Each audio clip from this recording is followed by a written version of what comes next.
conference, we have now a session where Tiff allocated the key questions that are in mind of every person struggling or dealing with thalassemia. It doesn't matter as a patient, parent, doctor, nurse, administrator, or what else.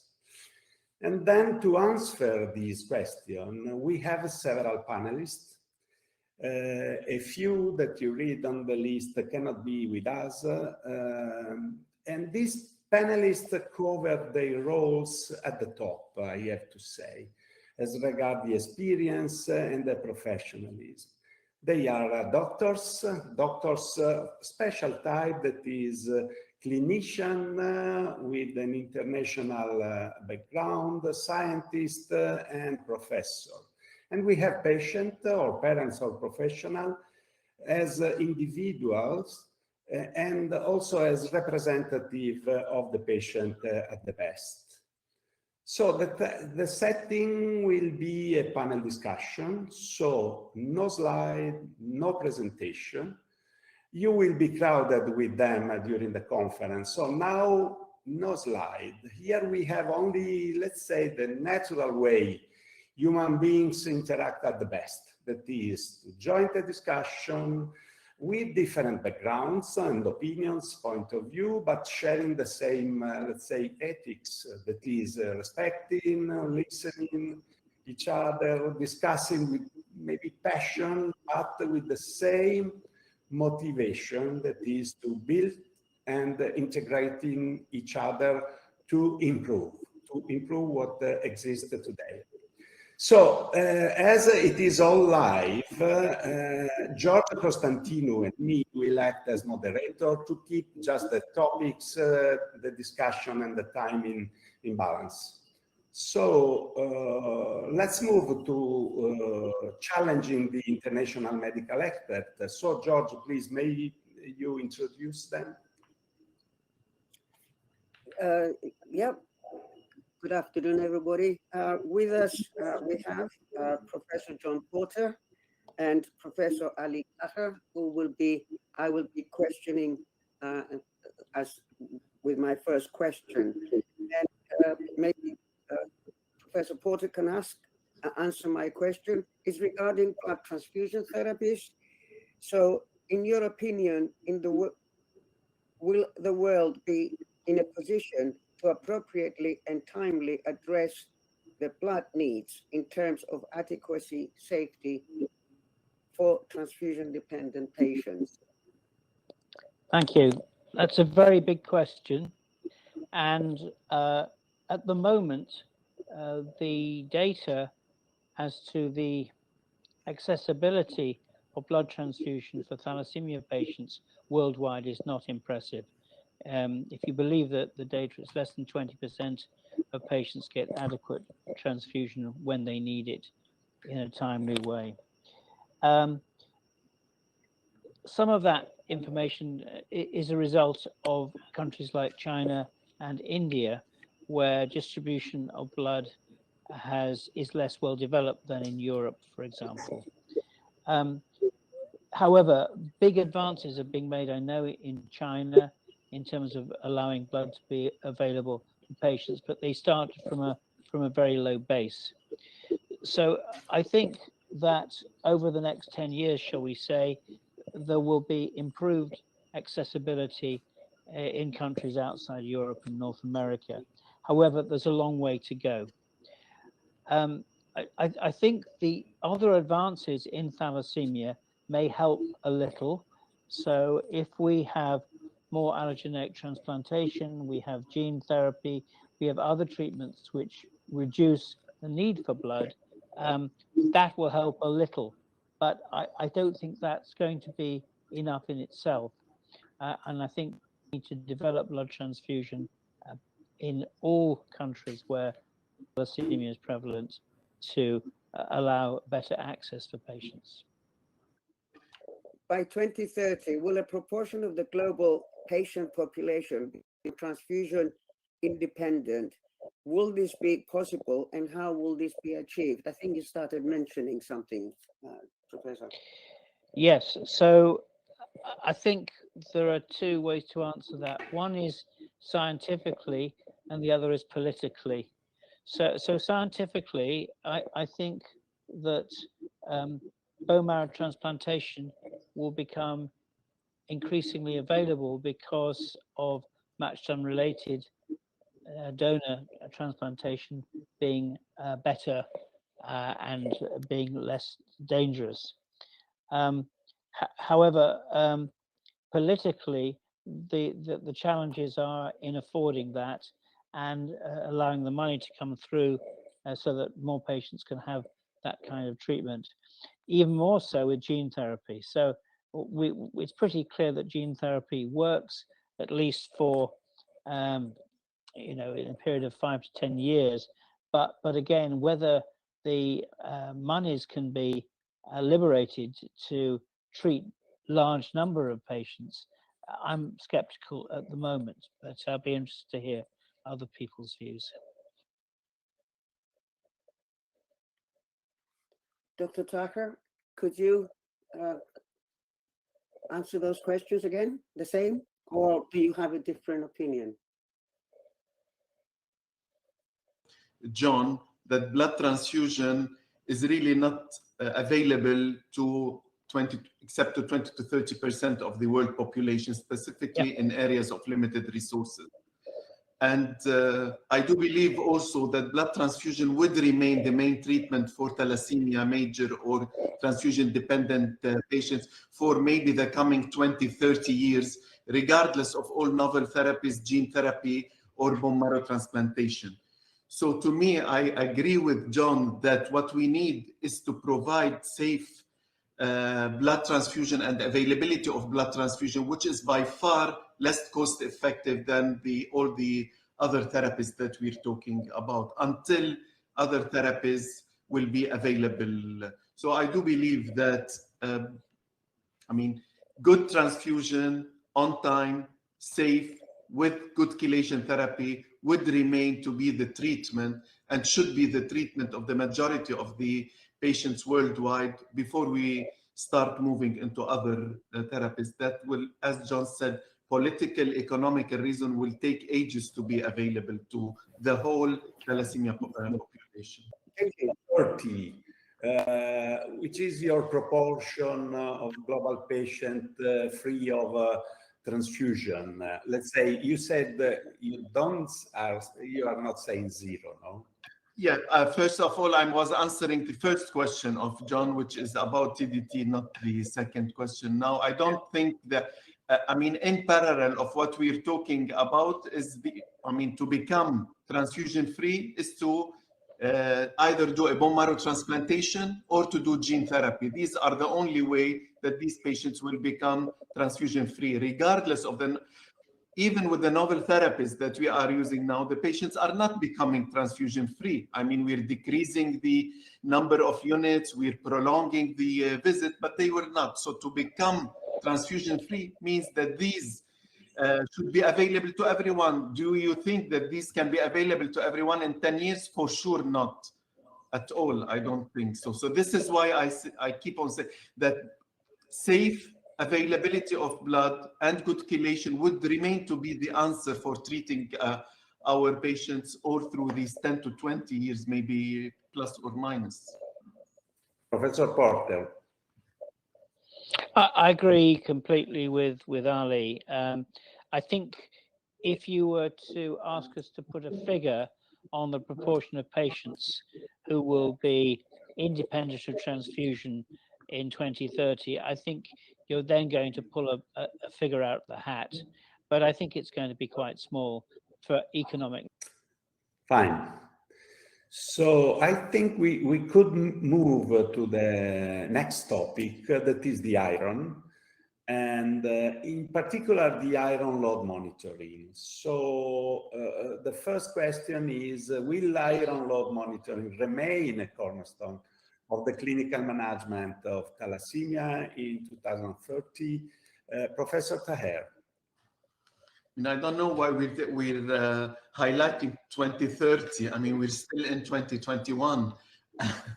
I do believe that I mean, if, as John said, if a proportion of the patients, which to me would be probably 5 to 10%, will be transfusion free, which means that 90% of the patients would remain to be monitored very well.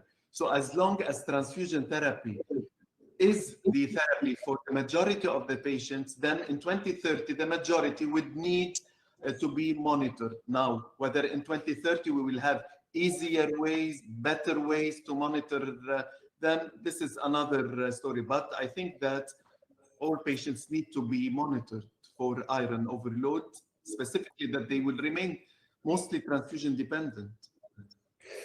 Professor Porter, if you agree, may you tell something about these new and easy ways to monitor? Well, I think the main issue with monitoring on a global basis is having validated tools to do that. Using MRI as currently practiced is not difficult for the patient. There's no injections. It's quite short, as you all know. And the challenge for me is when I visit countries outside Europe, North America, is that there are some bogus tests being done, which are really not giving reliable information. And this is something that TIF, and I know they're concerned about this, I think this is something we can all work on to try and ensure that centers which have a lot of patients have a fully validated methodology. Now, there was a lot of work done on this, both by John Wood and by Dudley Pinnell at the beginning, but I don't see, I mean, I see some progress, but I still think there are parts of the world where the MRI is not being used optimally. And if we're going to set guidelines with numbers, you know, a value of 5 is where we start chelation, for example, value of 15 is where we give more. Those numbers have got to be robust. They've got to be the same in different parts of the world. So ease of testing, I don't see as the most important. It's rolling out validated methodology around the globe so we can all speak the same language. Where do you see the reasons not appropriate monitoring, Professor Porter? I mean, if a country has an MRI machine, why would it not be accurate? I don't understand. Well, the simple answer is human beings. Human beings are like that, and people are keen to get into monitoring when perhaps they haven't done the homework properly. And I think I can see why people may underestimate the complexity of doing it right. It's not actually that difficult, provided you've got a helping hand to validate things. But there's a lot of centers I've seen in many countries where a method is set up which isn't validated properly. People are keen to be seen to be doing this because it makes the center look good, and they don't understand the importance of validation. So it's the job of people like ourselves and TIF to empower people to get the right setup and get it monitored regularly, because you can have a setup done once and then your standards can drift and so on. So I think this is something that really could be done to improve the lot of patients globally. I just said it sounds like I'm bashing other countries. I know there are parts of the UK where the tests are not done optimally, so it's not just India and places like that. So I agree with John that there are places where the MRI is done very well and are monitoring the patients well, and these are mostly countries with high resources.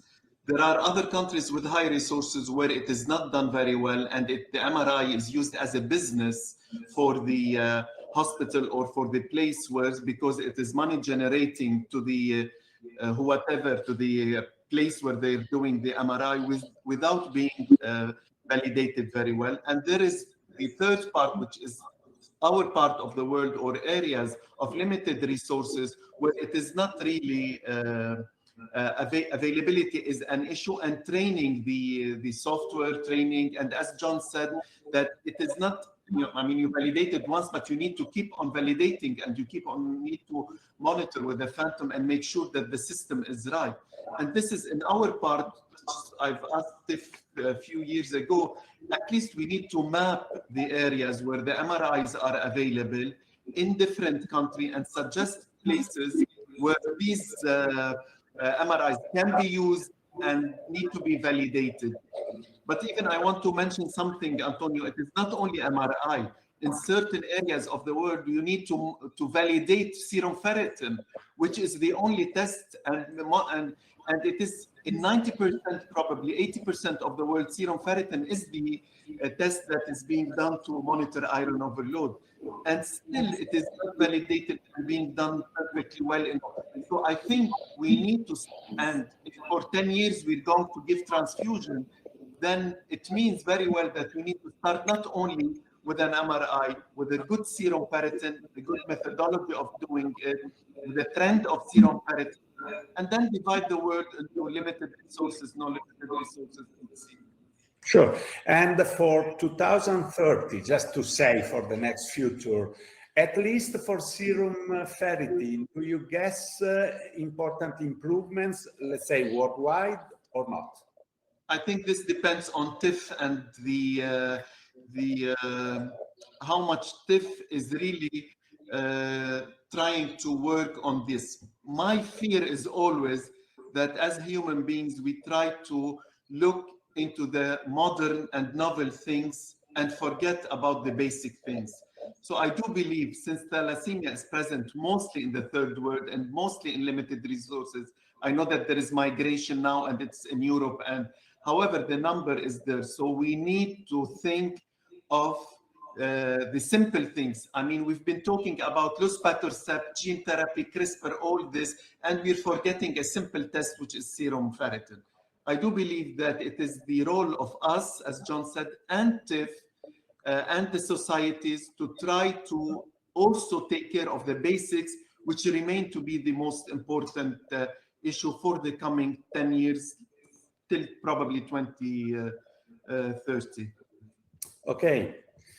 So thank you. So now let's move to the treatment and to the iron chelation therapy. So George, may you try? Yes, you both have obviously indicated that blood transfusion and chelation will be the future for many, many patients. So will iron chelation remain an essential component of care for the majority of patients, or will it just be the case of the minority? Because as you know, many, many patients around the world cannot get proper chelation. First we need transfusion. That's the first thing. And then, of course, when we have transfusion, we'll need chelation. And I don't think if you're transfusing people, there's any way you can avoid giving chelation therapy. So that will remain critical. Whether we can conceptually go forward to maintain lower ions from early in life using 2 or 3 chelators is an interesting question. For example, could we totally get rid of hypogonadotrophic hypogonadism if we start with really good powerful chelation with low serum ferritin right from early childhood? That's quite exciting. And then are there any adjuvants to current chelation modalities, such as hepcidin modulation, which might help the efficiency of chelation? So there are tricks that might come across scientifically in the next 10 years, but as with transfusion, doing the basics right and monitoring correctly from an early age is going to remain absolutely key. So I agree with John, but the tricks that John are talking about are expensive tricks. And the main issue for not giving chelation worldwide is the financial aspect. So I do believe, and as John and Antonio know, that now we have a lot of not a lot. We have some cheaper generics chelators that probably also TIF could look into these. An example is that during the crisis in Lebanon, we get a generic. I called Andrulla and Michael and asked about it. So we need to find a way where these chelators, first of all, should be available to everyone. Because the combination therapy or the hepcidin or all the novel iron regulations are going to be expensive, similar to other novel therapies of increasing hemoglobin.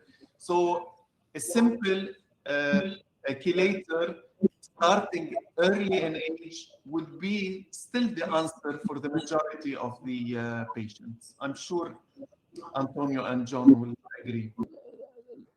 This is relevant to the previous questions. Now that the chelators are coming off patent, there are many manufacturers making many versions of the chelators we use. And I think this is another role for TIF to investigate, validate, cross-compare the different preparations, sometimes just in terms of chemical purity, but others in terms of absorption and efficacy. We need to know that in better detail, so that the patient in India who's getting some version of Exjade, for example, is getting the correct dose. So I think this is something that this kind of meeting and these kind of groups of people might be able to contribute to improving homogeneity across the. So the key element to contribute to the effectiveness of chelation therapy, obviously above what you have just said, there are other elements that may be key for this therapy. As John said, TIF should look over these new chelators to look not only into the efficacy, and to me the safety, because I have seen some safety issues in some of the products that are really. So not only efficacy is important in this chelators, but safety. For sure, efficacy is looking into the, and we're talking here about TDT, as I understand from the beginning, is the good chelation of the liver, is the heart, and as John mentioned, which is something which is very important, the endocrine system of our patients, so that their growth, secondary sexual characteristics, cognitive, all these issues will be. So it is really very important.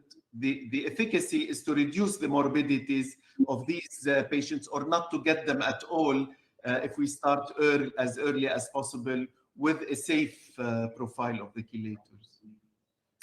Absolutely. On long term, any treatment that is on long term or chronic, and iron chelation therapy is daily for transfusion dependent patients, at least daily for years or for the life. The safety is, from a certain point of view, more important than the efficacy. Certainly, that is true. So, a question for both on the future. Do you guess that other drugs, other iron chelators will appear, let's say, in the next few years, that is from now to 2030, new effective and safe iron chelators are coming or not? John Porter. So I think one problem is that the unmet need is less than it was, and therefore the propulsion to develop and invest in new chelators is less strong than it was when the oral chelators that we now use were first being developed. I have been working with Bob Hyder on a new oral chelator. I'm not certain it's going to do what it needs to do. The problem with chelators, as you all know, is balancing the overchelation versus the underchelation, and not getting toxicity either from iron or from the chelator itself. And it's actually harder than you think. So it is possible to do better than we do at the moment, but for that to happen, you need an investment. And I think, again, economics might play a... Professor Taher. I agree with John. I think I mean, most of the people are working now on, as you know, novel therapies of reducing iron, different from the chelators themselves. But every now and then you hear about an interest in a new chelator. I do believe that the chelators available are good.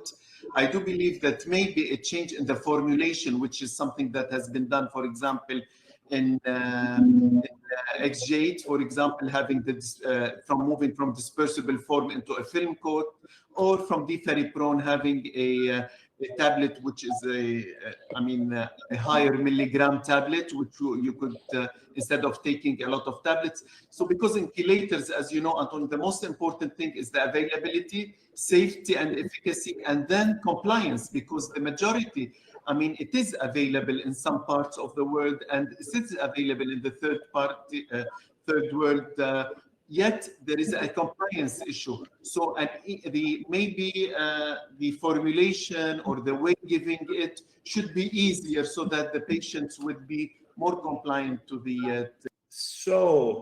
So if we can ask to both the panelists about the place of these diseases on the global and national map of health, and of health from one certain point of view and of research from another point of view. To just your opinion about where we are today and where we are going by, again, 2030. In comparison with that so many other health problems. John. So the scientific advances are being discussed throughout the meeting, and we know what they are, and they are exciting. But to really impact on patients, we also need organizational advances, and again, it's something that TIFF can probably help with. In the UK, the commonest hemoglobinopathy is sickle cell disease by 10-fold. And for many years, the treatment of sickle patients has been sporadic and disorganized. And to the credit of the NHS, we've now set up specialist centers throughout the UK. And I think that will help in delivery of care to patients in a reliable way. It's not, it's not a magic wand, and it needs to be worked at. But if you're going to get the best results with any group of patients with long-term conditions, you need a long-term organization with continuity of care and motivated staff. We need to train, just as locally in the UK, we need to train more experts in thalassemia and sickle cell disease. And that's a real challenge because for young doctors, that isn't always seen as the most exciting thing to do. I don't know why, really, because scientifically and in terms of engagement with patients, it's a fascinating area to be in. But I think it's not seen as an area where people can easily get jobs or make a lot of money. So that's a problem. That's just an example in the UK, and I'm sure that's a similar situation throughout Europe. So I would be starting on developing specialist centers and going out from there. Professor Taher. I think it's not only in Europe, John, it is everywhere. And I fully agree. At least Lebanon is a small country, and the availability of a multidisciplinary single center where the patient are taken care of at all levels is a very good example of the success of such programs. I think we need to empower patients more, at least in our part of the world, and this is what we are working on. Patient empowerment, building their capacity is really something which is really very important. A transition from pediatric to adulthood, passing through adolescent, is another main issue that we are witnessing, not in Lebanon, for example, but in Egypt, several other countries here. So the transition is really a very important aspect. Interest of physician in thalassemia is really very important. And as you know, physicians go with the market and authorities go with the market. And the market now is sickle cell disease and or the new product. So the money or whatever comes from there. So the fear is to lose the interest in thalassemia and move into another disease which is common, more difficult, and needs a lot of attention. So I think this is here the role of TIF to further strengthen thalassemia and not to be part of all this movement and forget this and keep on moving into this is happening with ASH, it's happening with EHA, with all the societies, this special interest in sickle cell disease. So you touched a problem of room for this disease in general, talking about the young doctors and their career.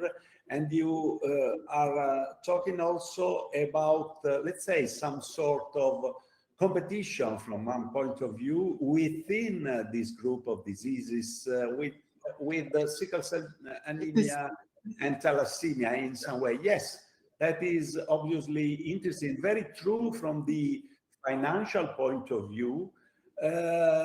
What may empower the opposite trend on this? Obviously, TIF and all the organizations may work on this. And from the, let's say, medical and scientific point of view, there are advice on this, let's say, competition or not? I think Andrulla is the person that could answer on this, with being part of the WHO and all the initiatives that is done. I think, I'm not sure that they should be considered the same group. I think sickle cell diseases, although they are hemoglobinopathies and thalassemia, they have different pathophysiology, different ways to look at them. I mean, they come together, they interact at certain points, but they are different. And I think we should keep on separating them so that each one would take exactly the needed attention. John, you want to say something? Professor Porter. Well, this is the first time I've disagreed with anything that Ali has said. I think organizationally we've got to work as a group, and we've got to have sickle with thalassemia and also rare anemias. They've all got to be people who are being trained to manage. No, John, I didn't mean this. I didn't mean this. I see sickle as much as I see thalassemia, but I'm saying to give the right of the disease per se, and not to put all your effort on, not to us as physicians. I'm talking about authorities and global institutions, not us as physicians. Sure. From both of you, talking to a medical student or just a doctor that is just graduated, which is, in your opinion, the best reason to work on this type of diseases? What would you say to a medical student or a junior doctor? John? I would say that they are fantastic conditions to treat. You are acting like a general practitioner in the sense that you follow them from cradle to grave. Hopefully the grave is a long way away. And so you see them and their family, you see how things develop with time. And if you're an oncologist, for example, you don't get that opportunity. So that really is fantastic. The science is also very good. If you're a young doctor and you're interested in the science, that is going forward at an immense rate, and new treatments come around. So it's good on the personal level, it's good on the scientific level. What it's less good on is the organizational level and the resource level. I see a lot of hemoglobinopathy centers where people are just not quite coping with the work demand, and so we need more investment. We need more doctors, more nurse specialists to make it work better throughout the world, and even in countries which have good centers, it's got to be better dispersed. I mean, it all depends on the country that you are in and on the way the reimbursements for the physicians is, because ultimately we are at a time where people needs to live, and to live decently, you need to have a decent income, or at least an income. People that work in academic centers, at least in my part of the world, are still interested in hemoglobinopathies. They are doing part of the clinical trials, and they are publishing a lot, and they are getting good salaries or good income. This is something. But when you go to a country like Iraq, where they have 4,000 or 6,000, and when one physician or two are running the whole center for, this is really difficult. So an incentive is really important for these physicians. So if you look at it from a scientific or from interest, it is similar to what I have been doing over the last 20, 25 years. But if you look at it for somebody who's working in a clinic, maybe a GP or a physician with interest in pediatrics or encephalopathy will live by far more decently than. So I think it is related. It is a governmental issue or an issue of the institutions where it needs to highlight this. It is not only in thalassemia, it is a lot in the rare diseases, also Gaucher, or when you go into a disease which is rare and there is no one. So it is different in different parts or in different institutions, whether academic, non-academic, primary care, or. Thank you. George, would you like to add something? I believe that the biggest problem at the moment that sickle cell and thalassemia have is in the commitment of the country's governments. I believe that there is an essence in trying to convince the future, to convince the governments and the policymakers that the existence of thalassemia or sickle cell in patients is actually moved on. It's no longer a deadly condition.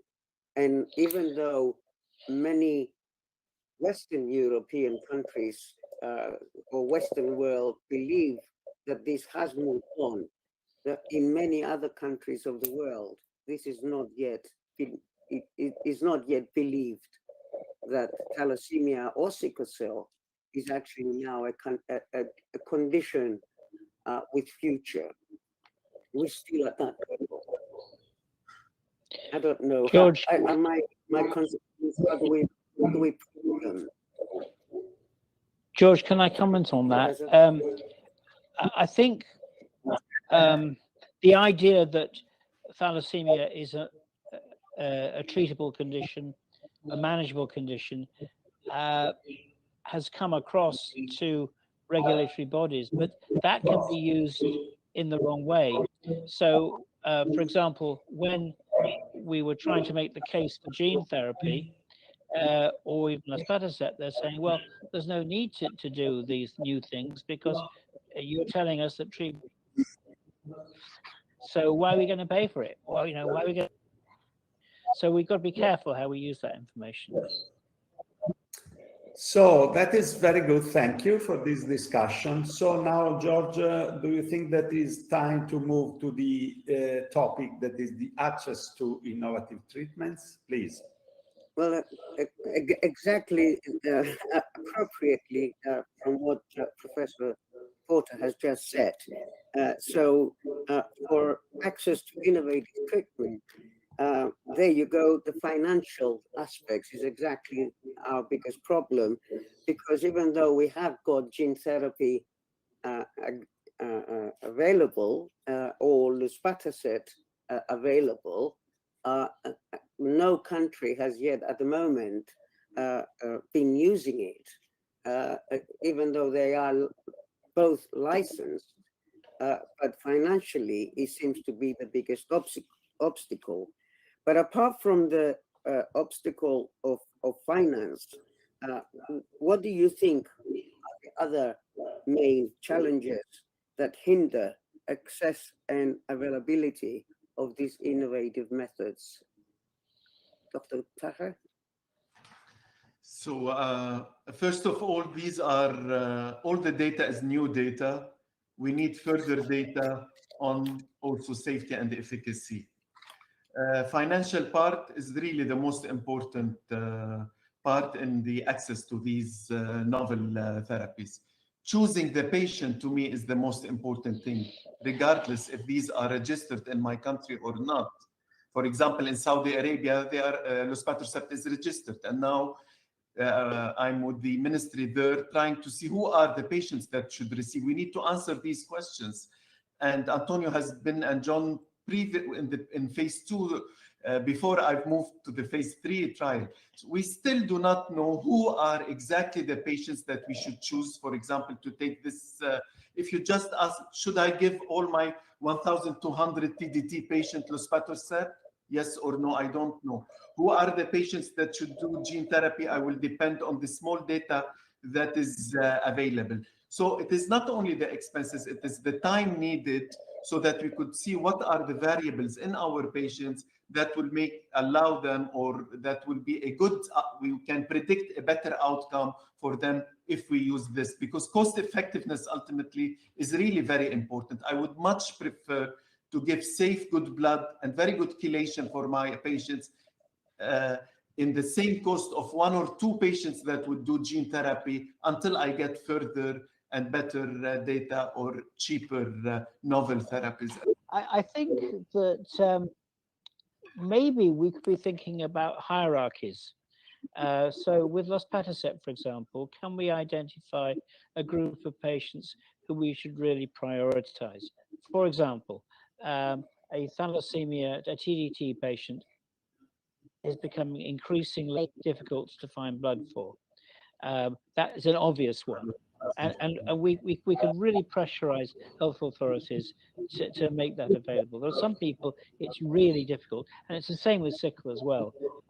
They get multiple antibodies quite often. That's less of an issue with sickle because anemia is usually less of an issue. But in TDT, we could definitely identify patients who are very difficult to transfuse or chelate. So there are some patients who don't tolerate any of the chelators we have available. And if we can get by giving less blood to those patients, that's another advantage. So those kind of patients we could prioritize.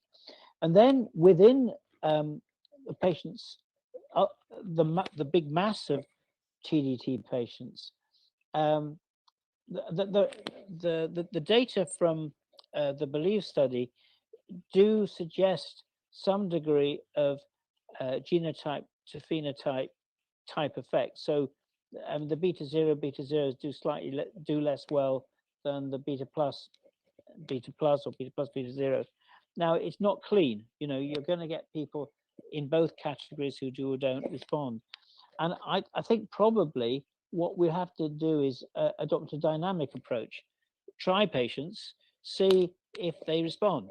And it doesn't take that long to work it out. You can work it out in 3 to 6 months. If they respond, that's great. If they don't, you stop. And that would save government money, and that would make everybody happy. Thank you for this. I fully agree with this last part of the opinion.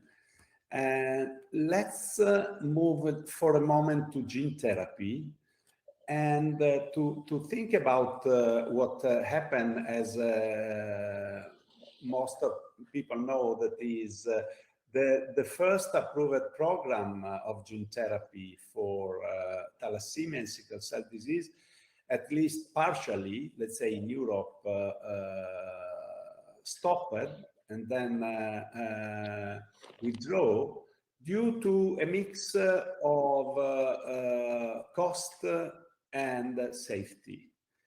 And so what is your opinion, not of the specific point, because during the conference there will be talks going in depth also on this topic. But in general, looking at the access to innovative therapies, do you think that the scientists like we are, and or the organization, patient organization as TIFIs, should have more room in the discussion with the authorities or not?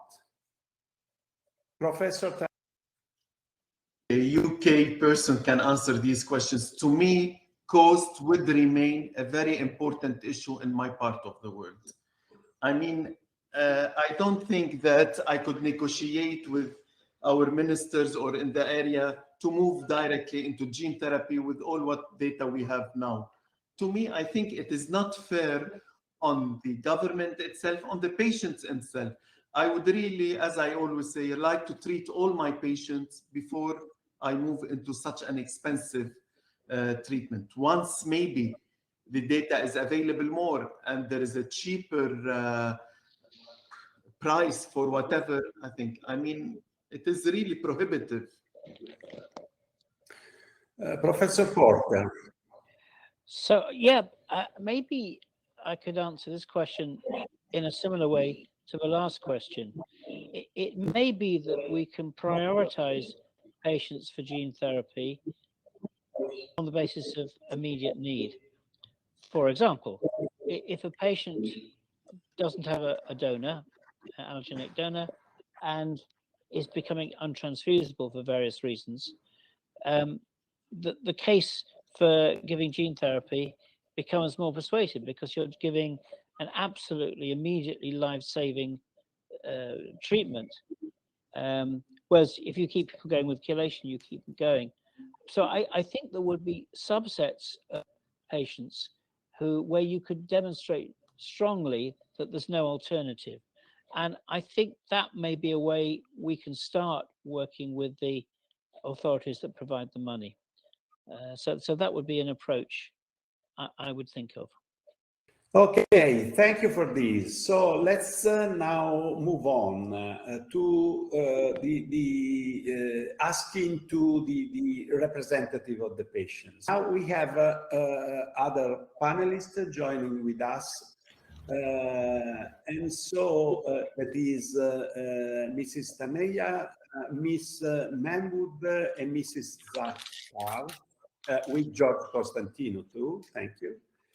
And the first question is that is, what for a child that is born today, let's say, how do you anticipate or expect his or her disease journey to be? Obviously, depending on the country, etc., but generally speaking, for a child born today. So, well, I ask to Mrs. Taneja, would you answer the question? Yeah, sure. I think it's a very interesting question. And anybody who's born today and has been unfortunately diagnosed with thalassemia, I think the journey would be very different from what my journey, let's say, was many years back.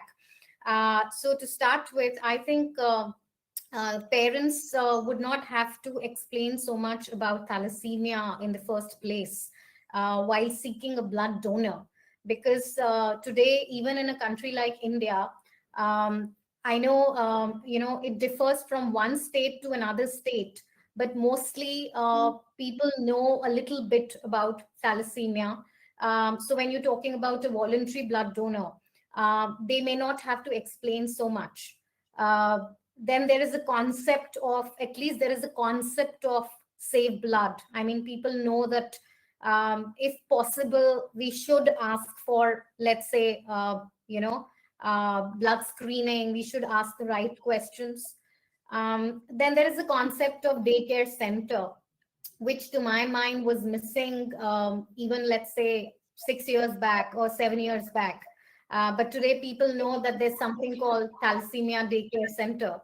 So in these many aspects, I would say that the journey of a thalassemia diagnosed in 2021 is substantially going to be different than somebody who was diagnosed, let's say, 10 years back. So yeah, that's my view. This child in his journey is the medical system. Although our medical insurance is keen to provide proper medication and up-to-date medication, especially in the field of chelators, but nationally speaking, there is an unbelievable routine and bureaucracy that really ruin everything. It's enough to say that it can take 4 to 5 days for to finish paperwork to get transfusion and medication.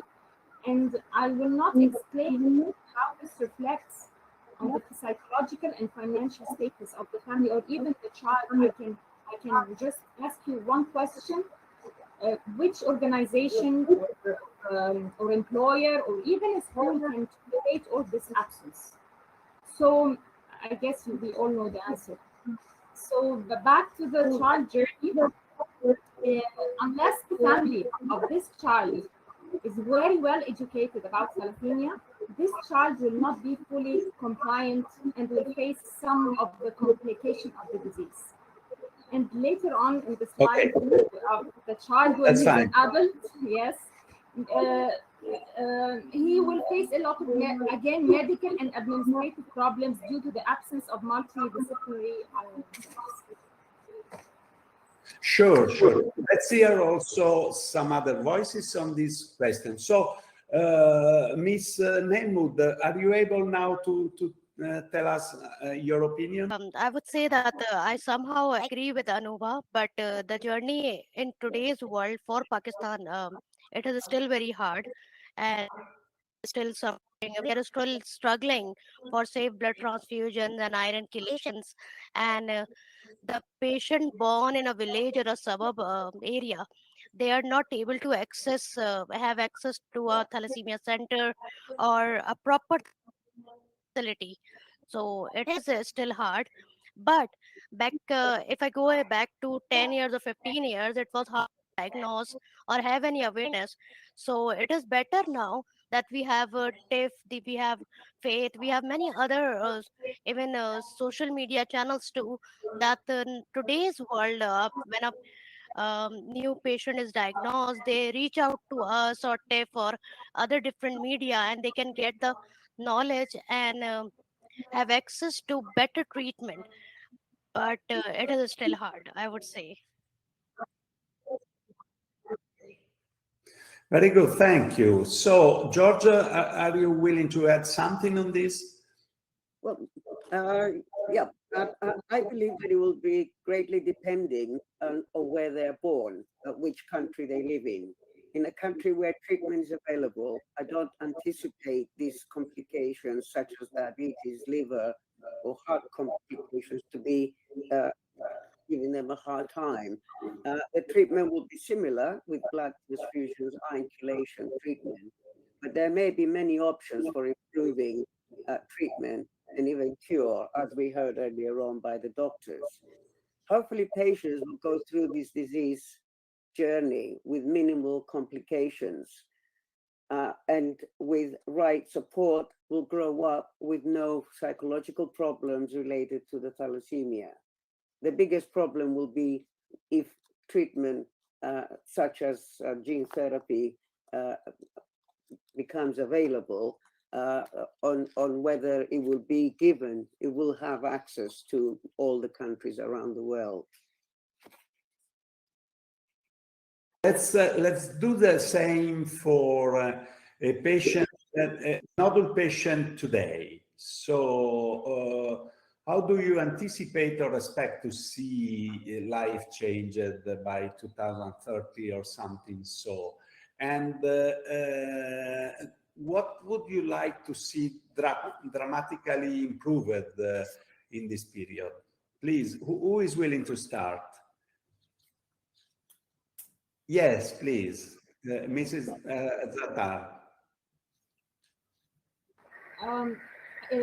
If our government did not recognize us by now, actually nothing will change by 2030, nothing at all. So Let me speak nationally speaking.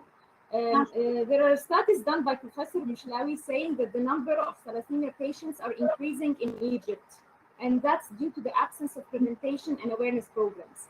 So therefore, in order to change government or our government needs to know that the prevention and the awareness programs cost money to implement and sustain, but these programs will eventually pay back for themselves by the reduction in the number of patients that are born every year. So they have to understand that the cost of prevention is much cheaper than the cost of treatment.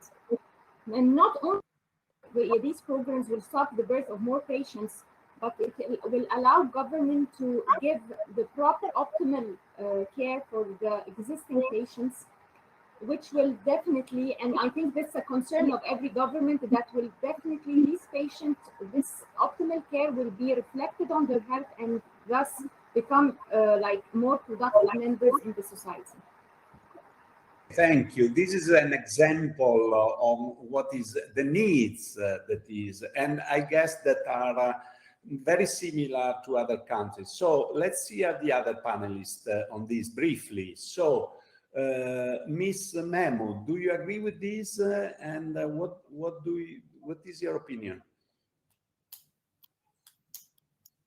I basically agree with that. And if I talk about the issues nationally, if I can share with you that if we have developed national thalassemia policy, baseline survey of thalassemia sector, resource allocation, development of service delivery model, providing safe blood transfusions and chelations, and above all, multidisciplinary care for all thalassemia patients through public NGO thalassemia centers.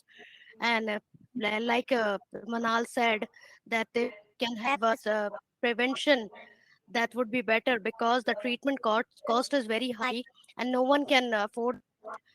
Um, basically, a very the work on thalassemia is an ongoing project. Nationally, if these challenges are addressed and worked as a team, then we can seriously see thalassemia-free Pakistan and better treatment for thalassemia patients existing in the country. What components was, by the way, if you ask me, improve by 2030? I would like to see model thalassemia centers in all large and medium-sized cities of Pakistan, and of course, safe blood transfusions, iron chelation for everyone, and multidisciplinary care under one roof or with referral systems. Sure. Thank you. Miss Taneja, would you add to this your point of view? No, absolutely. And I would happily latch on to the word dramatic because we have covered immense distance, but dramatic change would be, involving patients as default partners in decision making. That is one change that I'm really longing to see. Today, we really have to make out a case for patients to sit at the policy table.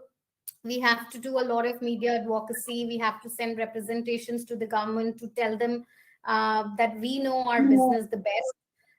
So this is one thing that I would like dramatically or expect dramatically to change, that the policymakers, physicians, everybody sees patients as natural partners in decision making. Beyond that, I would definitely, as far as India is concerned, I understand health is a state subject, but I would really like to see uniform care and management of thalassemia across India, with a focus on safe blood transfusion practices. There is no way we should not have, screening methodologies that are absolutely mandated. So moving away from voluntary, prescriptions related to blood screening, we should have mandatory NAT testing for safe blood. These are some of the things. And of course, when it comes to other management aspects like chelation, We would definitely like, uniform treatment again, uniform dispensation of medicines across the country, and definitely a beginning of conversation around gene therapy. These are some of the dramatic changes that I would long for India to really look at. Something from your point of view to these comprehensive views we had from the three other panelists? Unfortunately, due to my age and complications, I don't see many changes in my life. The only thing I hope is that we don't have any more viruses, please. We've had enough of them. But I tell you what I would like is to be able to see more countries in TIF's effective category, which the effective category means that the patients are going to be given the best available treatment, not jeopardized by financial means or the country they live on. But I would like to take a second more, Dr. Piga, to tell everybody how proud I am of the patients that I'm surrounded with and the parent that I'm surrounded with on this panel, because both patients and the parents are the new dynamic force that are changing thalassemia worldwide. And I feel very proud to be part of them in their way that they are dealing with thalassemia in the future. These are important words ever, but for this conference will be, I guess, the red line to go on. So I would introduce Panos Englesos and ask these, that is his personal point of view. So Panos, you have been amongst the founding members of one of the first national and the only international thalassemia patient support groups, Cyprus Thalassemia Association, and then the Thalassemia International Federation, serving as president to both and maintaining this post at TIF until this day. So, do you think that the patient involvement and engagement through national support group will continue to play a role as it did in the early years? How do you see the role of these support groups to evolve by, let's say, again, 2030, please? Thank you for being on this meeting all. Before I answer your question, I'd like to make a comment or just a small statement. I will start by going back to 1960s, when very little was known about thalassemia at the time. And the children were born and died very young. And that was the time when my son was born. Unfortunately, as you know, I lost him. Having said that, I will say that since then, there was a rise or two, one by the patients and the families, and one by the scientists, the doctors, and the medical world. Fortunately, the scientists, the medical world, has achieved a lot.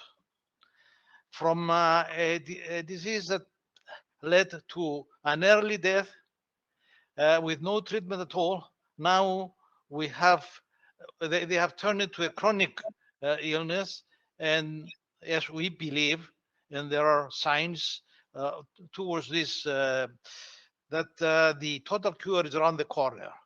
So the achievements of the scientific world were tremendous on this. In this little time, is less than 30 or 35 years since they started seriously looking at this illness. Unfortunately, it's not the same with the parents, patients, and the rest of the world, either the governments or the other people involved. What they have achieved is really very, very little. We have so many hundreds of thousands of thalassemics around the world. If you look at that, very few are really receiving an acceptable treatment, not an ideal, an acceptable treatment. So you can imagine where we stand today. It's really bad. I'm very disappointed, and I think that the world should do something about it. The Thalassemia International Federation has actually, as the only organization that has got implicated in this thalassemia, is trying its best to achieve something for the patients. But unfortunately, where the big numbers are, either the governments or the people are not doing anything. And this is very sad because we lose all the people at very young ages, and then we have new births, thousands of them every year, and nobody is doing something about it. We say that TIF has achieved something. It has achieved very little compared to the size of the problem. Of course, even this little is based on volunteers of a few people from different countries, but not either by the size or the financial means that they should have. It is really very sad. Yes, the associations are there. They must stay. They must strengthen, be stronger.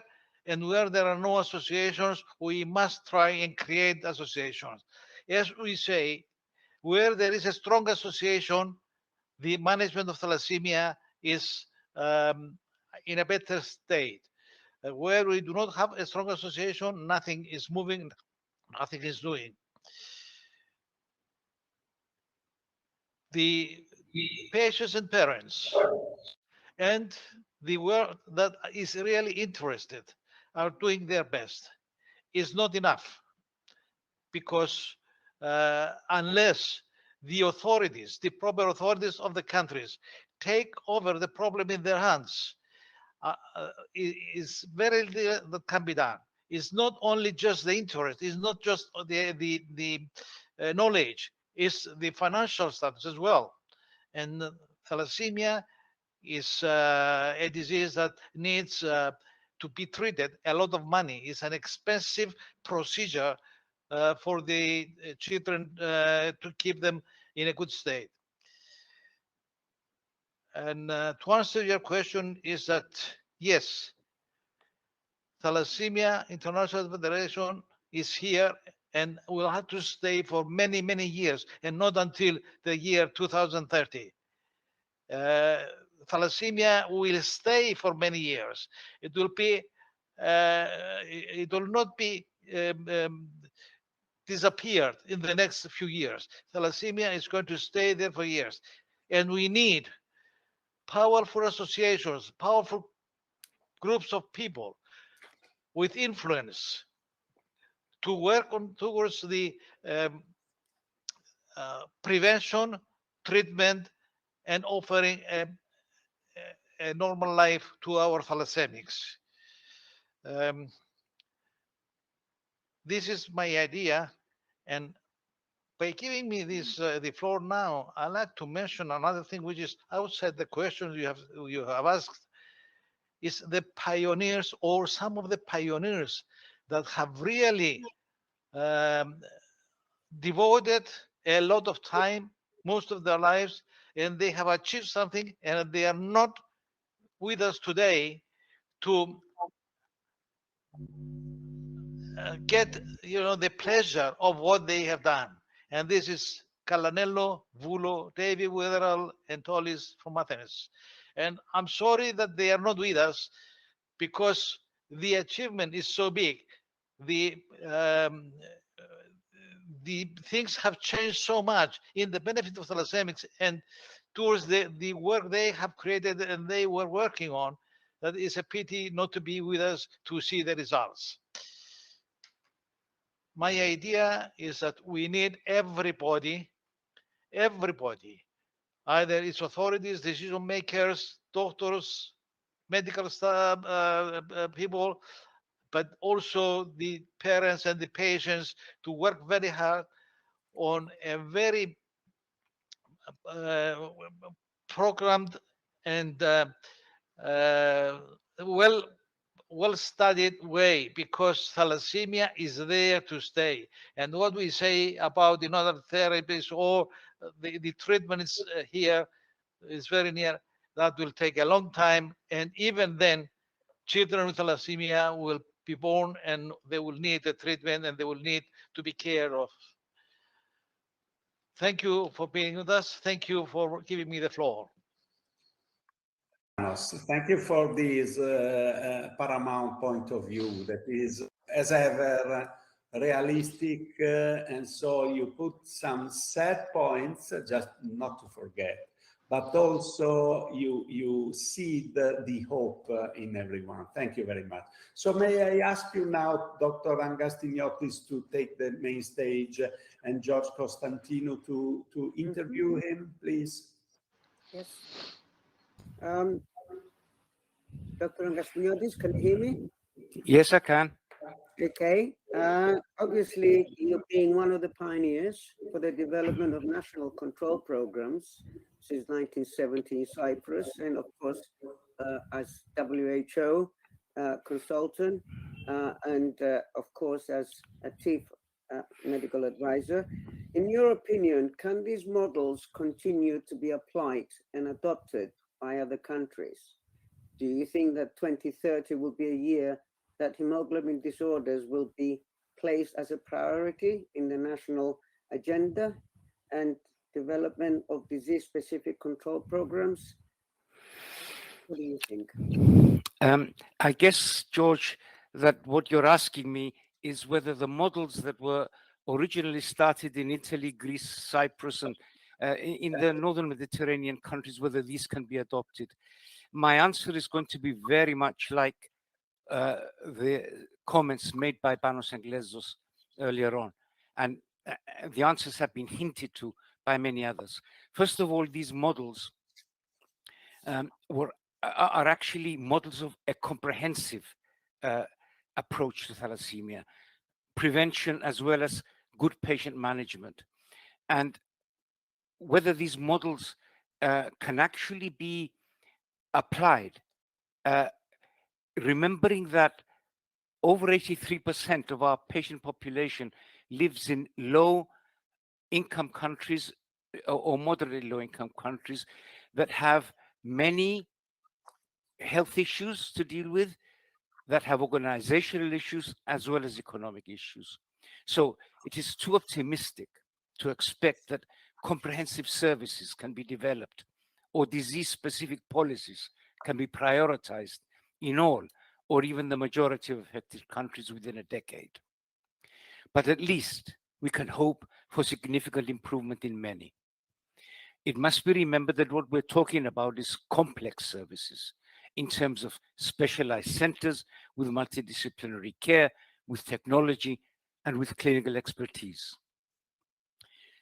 So in adopting and applying public health problems and policies, economic and political factors play a major role, and real knowledge and understanding of the clinical conditions and the hereditary nature must be known and shared by health authorities.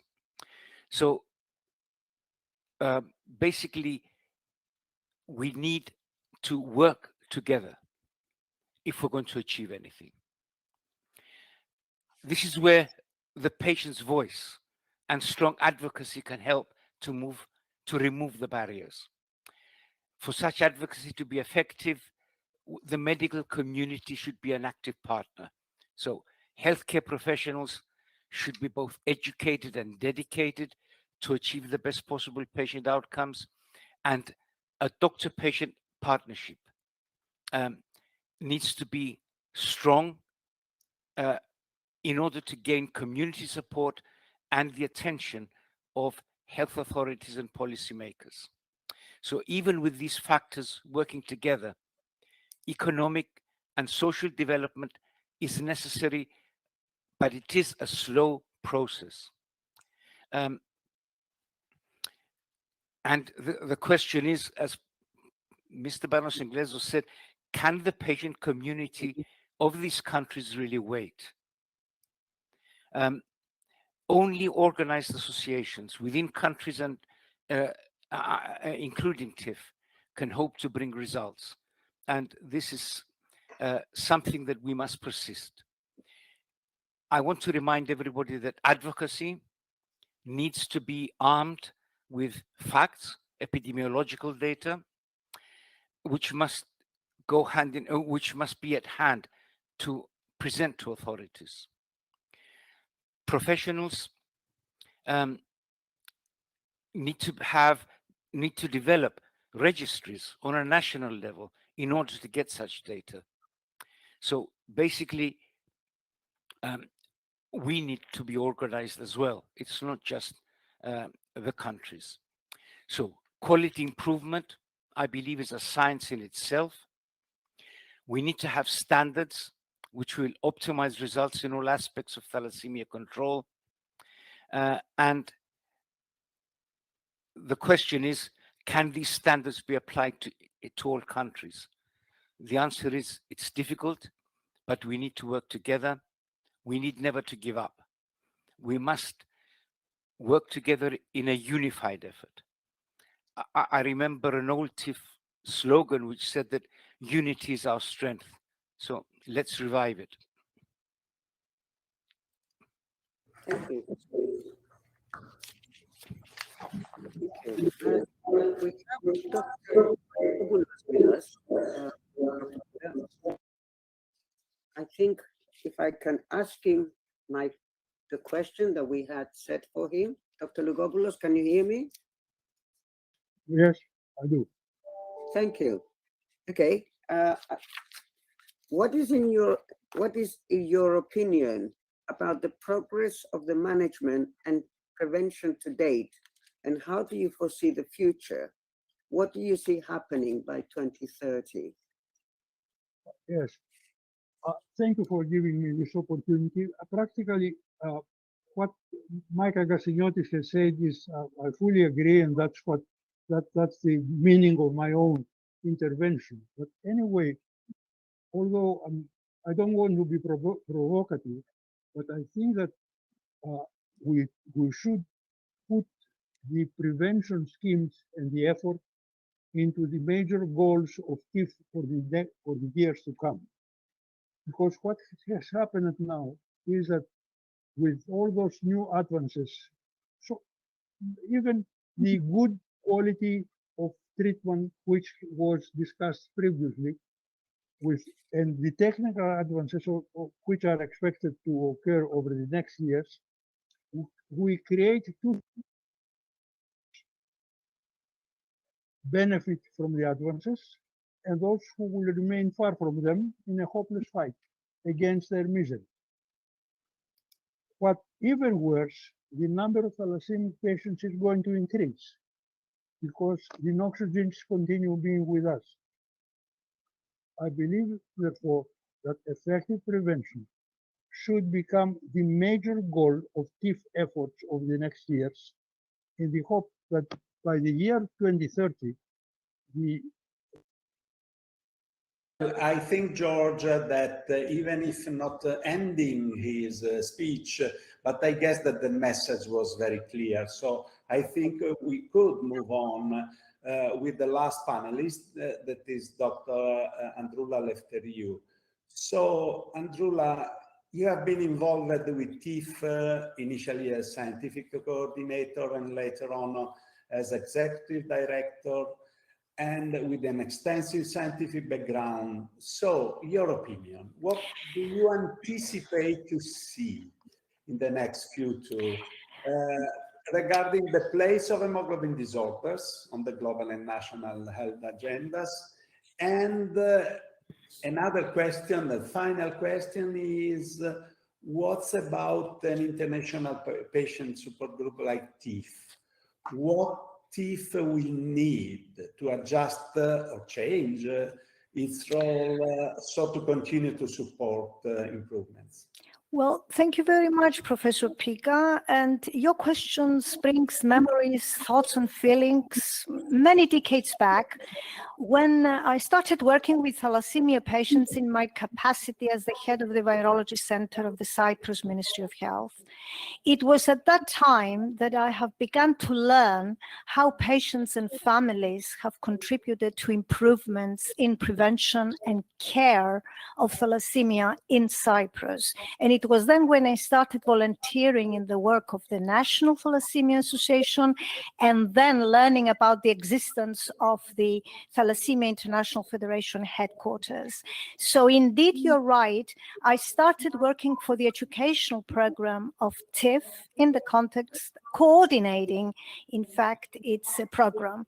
And it was at that time that I have seen an evidence what the contribution of a patient-led organization can have in the national and international improvements in spreading awareness, education of the patient and healthcare professionals, in sensitizing governments, and in establishing networks across the world. And a decade ago, a decade after being a scientific coordinator, I was offered the permanent full-time post of the executive director, which I have the honor to still have to date. My colleagues and friends were telling me that that was a risk, leaving a permanent post in the public sector of the government. But I thought that was a challenge, and I felt I should take the challenge. And I am very happy and delighted that I took the challenge and walked all the way from 2006 with TIF, its work and activities. It has been an amazing journey to see the incredible work done by the patients themselves, capturing the patient's perspective and taking it to the government, to the national competent authorities, to the international health bodies like World Health Organization, with which we work in official relations since 1996. In establishing educational programs for healthcare professionals, let me remind everybody that Thalassemia International Federation is still the only patient-led organization that publishes, translates, and distributes as a free of charge service the guidelines for the management of these disorders. Therefore, the contribution has been incredible. And I see the naked truth that our president and mentor, Mr. Panos Anglesos, has just described. That's the naked truth, in that a very small percentage of the patients worldwide are actually utilizing the huge scientific and medical advances that have been achieved in the last decades, and now coming in front of innovative therapies, including the cure. But the role of the patient organization needs to remain, not only to remain, but become strengthened with knowledge and evidence, so that further to the services that are already undertaken, patient organizations should get involved with evidence-based advocacy, because that's the basic tool that will sensitize government and competent authorities at the national level. And I was talking in a panel of experts last week with the collaboration of World Health Organization, and the question was posed, what is that element that leaves behind effective programs to be developed, disease-specific? And all of us agree that was the absence of political commitment. In our opinion, any country, irrespective of its economical situation, health development index, or income group, can develop disease-specific control programs if it recognizes the value of improving the health, the quality of life, having productive citizens, and also cost effectiveness of their own healthcare systems. Because managing effectively a complex disease such as thalassemia brings resource saving, both financial and human, and of course, safeguards the resilience of the healthcare system itself. And I'm a firm believer and an optimist that by 2030, with increased work by TIF and advocacy and increased strength of the national patient organizations to advocate for safeguarding their rights for quality health, social and other care. And this is the voice that needs to be heard. And this is the voice that is heard by the governments. Therefore, stronger associations, stronger knowledge and evidence-based is needed. But at the same time, we need the alliance of the healthcare professionals. They should also form the same strong alliance and advocacy for better care for their patients. And at the same time, the incredible work of World Health Organization will help us promote control programs. And I do agree with Professor Lukopoulos, and prevention is a major component that TIF has been advocated since its establishment, because prevention is a component that supports the better care and the reallocation of funds for the living patients. Therefore, we are having prevention as a major component. So the incredible work of World Health Organization and other regional health authorities and stakeholders in supporting the transformation of healthcare systems into those that are based now on patient-centeredness and universal coverage are those elements that can help promote national control programs in the majority of countries. I believe that universal coverage is a number one element in supporting chronic complex diseases. So national healthcare systems, the work of World Health Organization, the alliance and the motivation of healthcare professionals, research advancements in academia, but remaining with patient organizations, strong knowledge, evidence-based.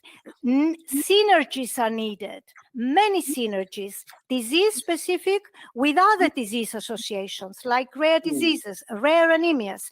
Synergies are very important, and very important to have registries so that exchange of data and best practices can be achieved.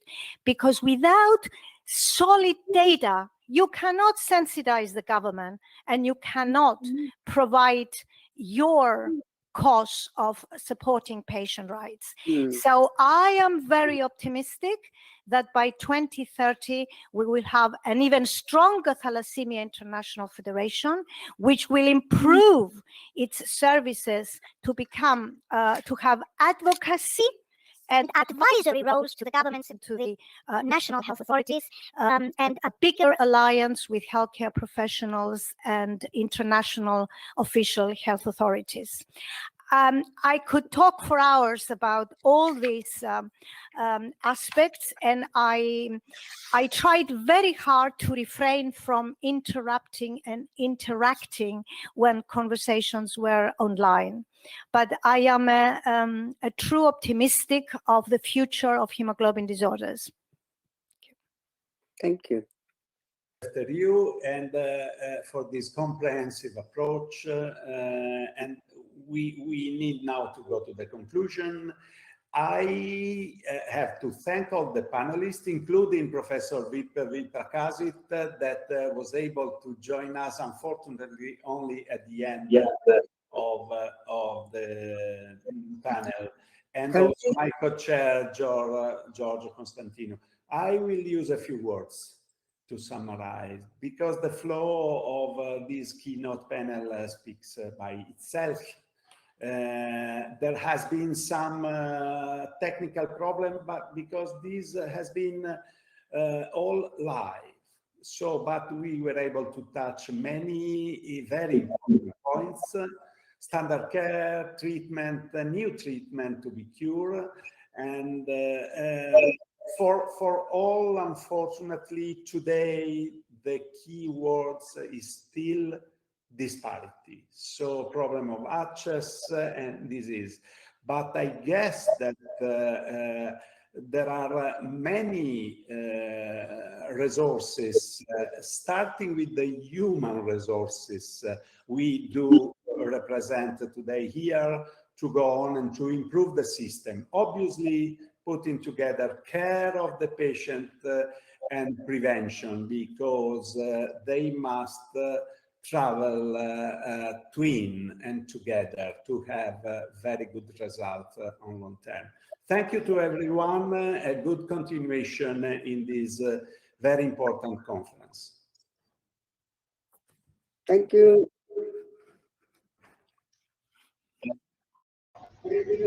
Hello, everyone. I am Lily Cannon. I'm the Operations Manager for Thalassemia International Federation. I would like to conclude this keynote session with thanking all the eminent experts that were with us and those who did not have the opportunity to join due to technical difficulties have all sent their best wishes for the conference. I should wrap up by saying the patient support groups, it has transpired through this discussion at the national level, but also at the international level, as represented by TIF, are more important than ever to advocate for the future of thalassemia as our forefathers and as we envision it. I would like to thank you all for staying with us during this keynote session, and to say that we are now going to take a little break. Please feel free to go through the platform and through the exhibition booth, and we will reconvene at 6:30 in order to hear the next session, which is entitled Living with Thalassemia and Disease. Thank you very much.